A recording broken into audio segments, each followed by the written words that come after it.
But yeah, I'm sure I've got her number in. Yeah, bye. Oh, I had it all lined up. I'd kind of set something up and then I was too impatient, so I've done it. Anyway, just a little something. We're going to do a technique today to try and get that seat to fit perfectly in that recess. So a real, I mean, is it scribing? It almost is scribing, but to scribe in an irregular kind of circle shape is going to be quite crazy. So we're going to try a little technique that I haven't tried before, but it should be quite interesting, and I think it highlights why every good joiner should always have a good stash of coffee stirrers. These are fantastic little things for gluing up, for spreading glue on kind of surfaces. I use them all the time, and also for this technique I'm going to show you in a minute. So let's crack on.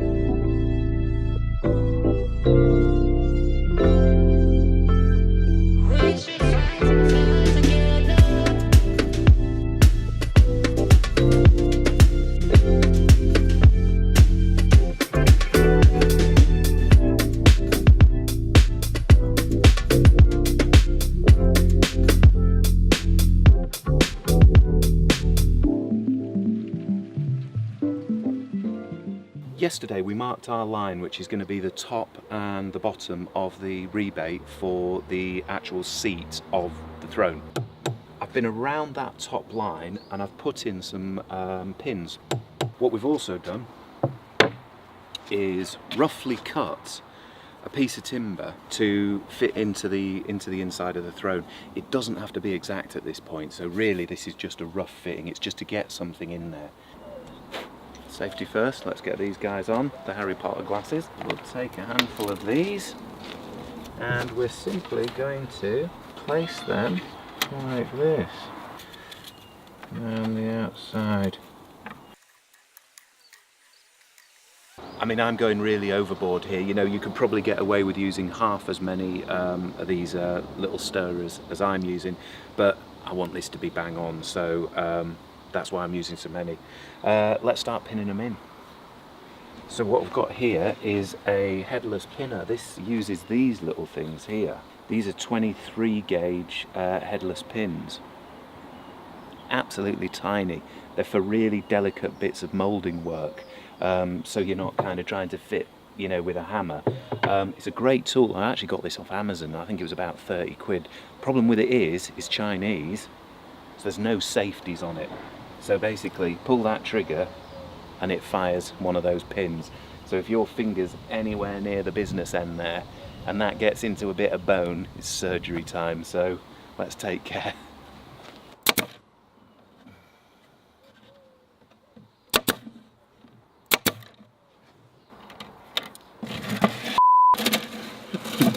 Crap.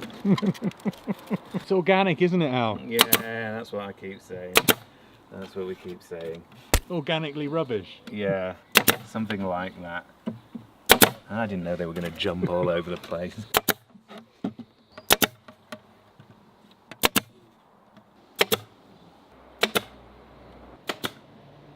Gently try and take this out.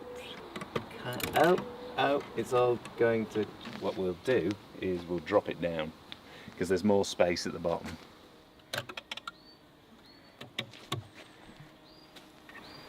We did lose a couple there, but I think on the whole we should be alright with that. So let's take that and put it somewhere safe. Just let's walk it to me to start with. Ow, got splinter. Go on then, talk us through your thinking, Watson. Well, we've got this piece of English oak here. This is actually for another job. This is for a bar, for a pub, which we might be looking at later on this week. And I'm just having a little look now to see if we can take this top little section of timber, which is not going to be waste, but it's waste for this job. See if that will make the seat. We've ummed and ahed. We've got a piece over here. This is all machined up already, 50mm stock. I think this is about 45mm deep. This is French oak, kiln dried. Now this would make the seat and all the machining's been done, but there's no detail in this. This is basically first and second grade European oak. It's quite boring. It's not got any detail in it, but it's machined up, so we can move the project along really quickly with this. But I think really we've got to we've got to stay true to the actual project, and I think what that means is that we're going to probably use something with a bit of detail in it. So we've got two choices in the workshop at the moment. We've got this piece here, or do we go on to this piece here, which is air dried, beautiful burrs running through it, but we're probably going to have to joint it. So if we use this, it's going to end up with the seat having a joint down the middle. Do we sacrifice that joint down the middle for this incredible detail we've got in this piece of timber here? Or do we try and go for this? It's still going to have a saw mark down the middle, in fact in two places, because there's no other way of jointing this timber together. I'm starting to side with this piece over here actually. I think if we're going to have the joints in it, we may as well have a whole load of burr as well. So I'll tell you what, if you just watch yourself going back though.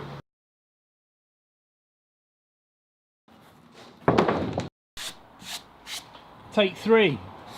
Yeah, well, nightmarish, isn't it? We knew we had 3 pieces of timber to have a look at. Now, let's be honest, you know, the first piece of timber that came out, I liked, would do it perfectly. Second piece of timber, this one, we've got issues. If you just follow me through on this one. So if you imagine here, what we're going to have to do is we're going to have to cut this through here, like so. That'll create 2 pieces. We'll then have to match those together. So what we're going to end up with then is our pattern is going to be like this with a joint through it here. In order to get this into the throne, which will sit like this, in order to get this into the throne, we're going to do it in three cuts, almost like this. So these 2 side pieces will go in and then fit into the rebate, like so. Then this central piece will wedge in. In this case, we're going to have 1, 2, 3, 4, 5, 6 separate pieces of timber. I don't like that. I don't like that at all. There's too many lines. Burrs are going to be finishing here. They'll run into clear timber at this joint. It's not going to look great. So I hate to say it, we pulled this piece of timber out. We thought this was the piece of timber we're going to use. It isn't. We're struggling with our thoughts. And I think what we're going to do is we're going to let the throne and the piece of timber and the cat's paw grain detail in the throne, that's going to be the show off. And guys and girls, sorry, we're going to use this piece here. We're going to use the boring flat piece of timber that neither of us really like, but it's going to work and it's going to move the project on. It's not a case of trying to rush this or not do the best job we can. I think the throne speaks for itself. It would be lovely to have this burr patternation in the seat, but we've got all that beautiful burr across the back of the throne itself.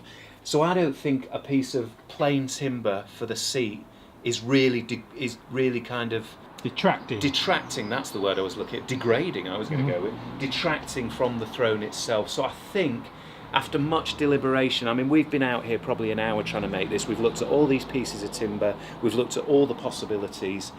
And you know, isn't it funny how that's sometimes how these things work? But I think that's what we're going to do. So let's start machining up some of that timber then.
Now we're back into the other workshop.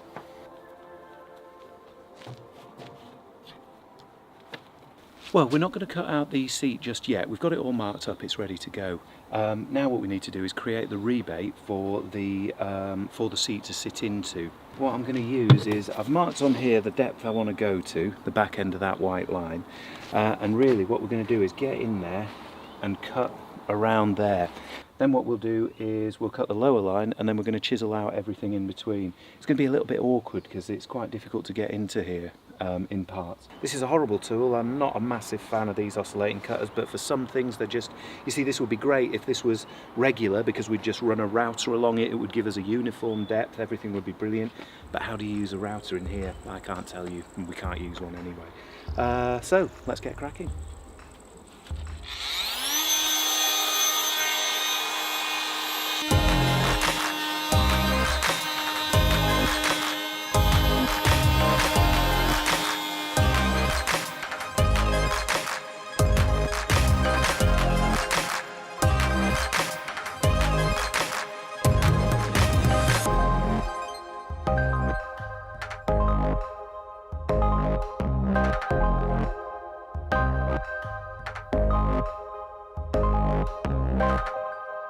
Oh yeah, you can see the build-up of resin on there. That's what's causing all the smoking as we're going round. I've actually gone as far as this one. This blade was absolutely perfect, brand new. I used it once for about 10 seconds and the blade snapped away from the body, giving us a perfectly useful blade, because these things do burn out very quickly. So what I did is I actually welded it back onto the base here. Works a treat.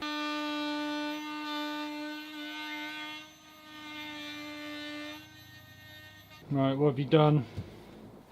Well, I turned around and camera boy was nowhere to be found.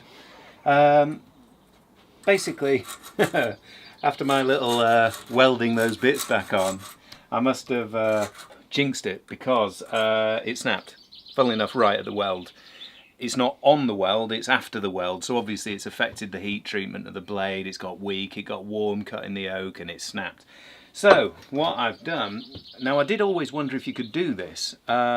These blades for those oscillating cutters wear out in like 0 time. You're lucky to get one cut sometimes, and people will say, oh well, you know, you're using it wrong, this, that and the other.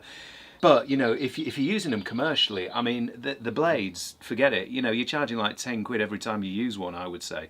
So I've always wondered, I've always kept my old blades, and what I've done is I've just given it a sharpen, and actually that to me looks pretty good considering what it looked like when it started. So, you know, you can sharpen them. I've used a needle file and I've basically just gone in and sharpened each tooth again. Now that looks better than the other blade we were using, so what we'll do is we'll go and give this a go.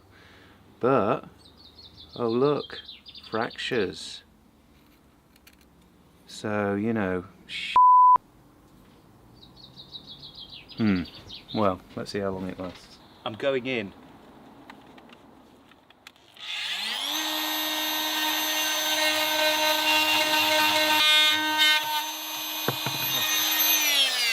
Did you get that? Did I get it? Yes, I did. Well, there you go. So that didn't work, did it? Well, it did. It's just that I'd missed the great big glaring fractures in the bloody blade.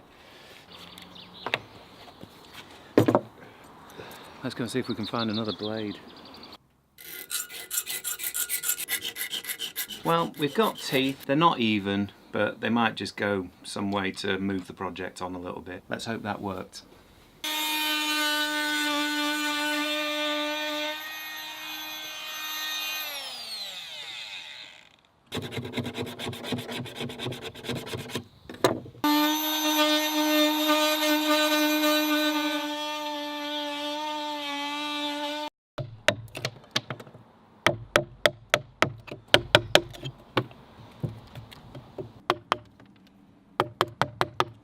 I've got my work cut out for me here. I need to continue going around here to cut that rebate in.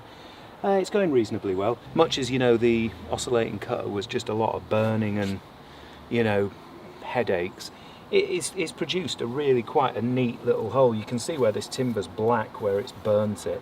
But then we've gone from kind of really hard timber here to quite soft timber here. So, I mean, that resin was kind of sticking, you know, as it was cutting, the blade was getting hot, the sawdust was then burning, it turns into like all the resin components sit on the blade, and hence all the smoke we had billowing out here. But look, at the end of the day, it's done a reasonable job. There's no other tool that could have done that. It would have literally been here with a chisel going round. I can't do that. We're just at the point now where we're going to flip this over and continue kind of cutting this rebate in. So really, I think that's it for you today. All right, see you later then. Yeah, bye.